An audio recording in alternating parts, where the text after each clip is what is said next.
Sal reports. The stock-taking interface also avails organizers the opportunity to garner suggestions to help strengthen upcoming projects in their drive to provide an effective and efficient microfinance tool to rural farmers. The Deputy Permanent Secretary, who is also responsible for projects and programs at the Ministry of Agriculture, Asemikol, underscored the importance of stakeholders' consultation in the drive to attaining meaningful development in the agricultural sector. He described it as a bottom-up approach and an important impetus that will help project managers and beneficiaries to pave the way forward in an endeavor to achieving their desired goals. The Governor, Lower River Region, Alhaji Lamin Wajuwara, dilated on the important role the Rural Finance Project played in assisting rural farmers with microcredits that could improve their agricultural productivity, as envisaged by the Gambia government. He, however, noted that the only way to forge ahead is to ensure that any money disbursed goes in the right direction to ensure continuity of the Visakas.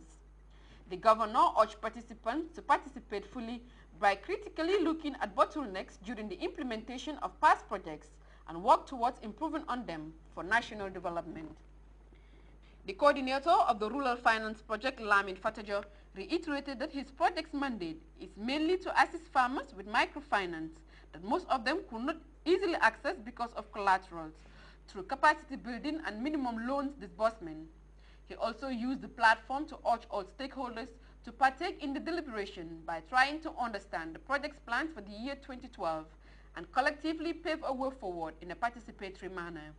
He also assured participants of his project's willingness to take on board genuine proposals for the fine-tuning of the project's approaches and methodologies. GRTS. An integrated farming system modeled on a garden intensification initiative located at the Gino Rural Farmer Training Center was the site of a two-day field visit spearheaded by the Lower River Region Agricultural Directorate with the collaboration of the Gambia Lowland Agricultural Development Project.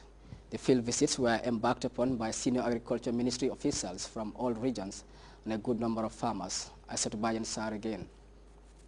Prior to the field visits, a briefing session was held in which the regional agricultural director for Lower River Region, Falalo Toure, underscored the important contribution of the government of Indonesia through their three-man team of experts under the auspices of the South-South Cooperation towards Gambia's agricultural improvement. He commended the experts for their selfless service within the short period of 3 months they spent in Genoa Training Center.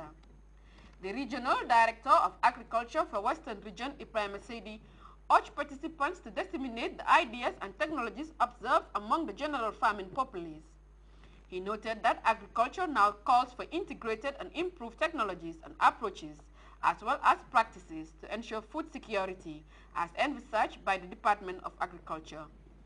Lamin Dabo, an agricultural officer and supervisor of the model garden who led the participants on the conducted tour, said the main objective of the model garden is to make a demonstration of an improved, appropriate and low-cost technology for adoption by farmers.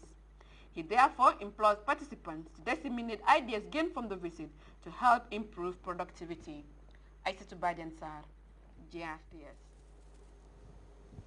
The poor state of the feeder road linking Farato Bojankunda and the main highway has prompted the villagers to start looking for solutions. A staggering $4 million is needed to construct the road, a sum that is not within the community's reach, at least for now. But lack of enough funds is not stopping the villagers from devising means of developing their locality. Aji Amisise reports the community has kickstarted the ambitious project with a cleansing exercise in the spirit of the Bamako initiative ahead of the commencement of the road project. As people recover from the joy that usher in the new year with set resolutions targeted for achievement, others have already embarked in making it reality. The villages of Farato Bojankunda are one example. Their poor road networks have been a worrisome issue that needs addressing.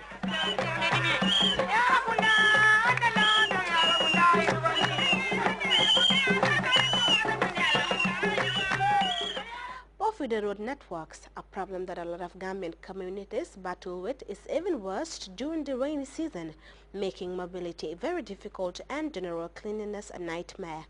For the people of Farato, they are set in making that a thing of the past.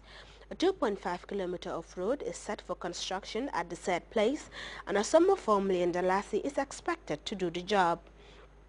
After they've all contributed to reach the amount, Social Security and Housing Finance Corporation, the Gambia Ports Authority and other stakeholders have contributed towards its realization. Some of the parastatals also have assisted us. People like Social Security and Housing Finance Corporation, people like the Ports Authority, they all assist us in one way or the other. But the money is still not enough because we are charged almost about $4 million in order to construct this highway and that other highway that we just came from. So myself, together with all these women you're seeing, we are all here asking the government in particular and all the stakeholders within the Gambia, particularly the NGOs too, and also anybody, even the donor countries, who can come and assist us. The Taiwanese embassy, all of them, we are calling them. Cleaning the road and getting rid of the debris is deemed a pre-construction move, even at a time when funds are a crippling factor. Having the road start will put a stop to the many challenges they face in accessing hospitals and other healthcare units in case of emergencies, according to this woman. Well, since they face the problems together, they want to reach a solution together.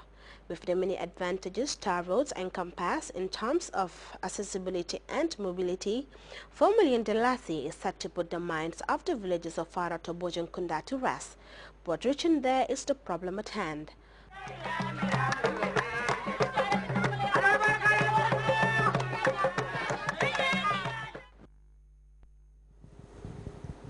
Well, you can also follow that story and other GRTS programs live on our website at www.grts.gm.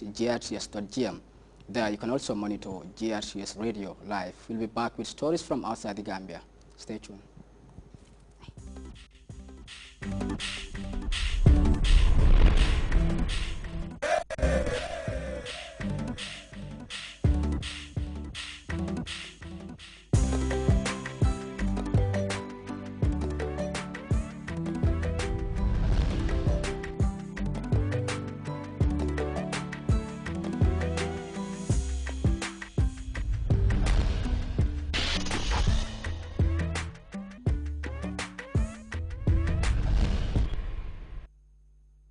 Welcome back.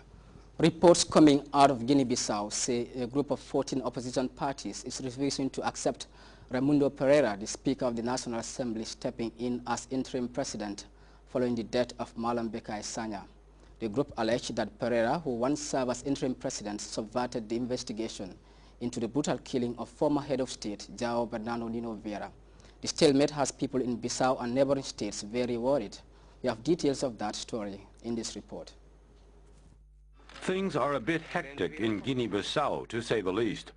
Raimundo Pereira is the head of the National Assembly there and is supposed to take over from President Malam Bekai Sanya, who died Monday at age 64. However, a group of 14 opposition parties has refused to let him take over. They say that Pereira subverted the investigation into the assassination of President Vieira in 2009. Pereira had acted as interim president at the time. The spectacle of never-ending games of political revolving doors has people in Bissau worried, and the close neighbors as well. The state is dominated by rival clans. Some have very close ties with the MFDSA rebels.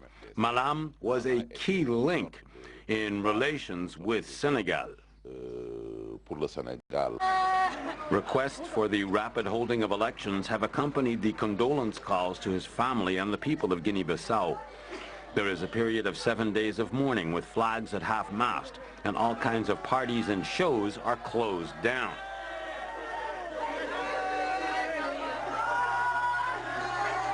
It is a loss for the family that cannot be turned around.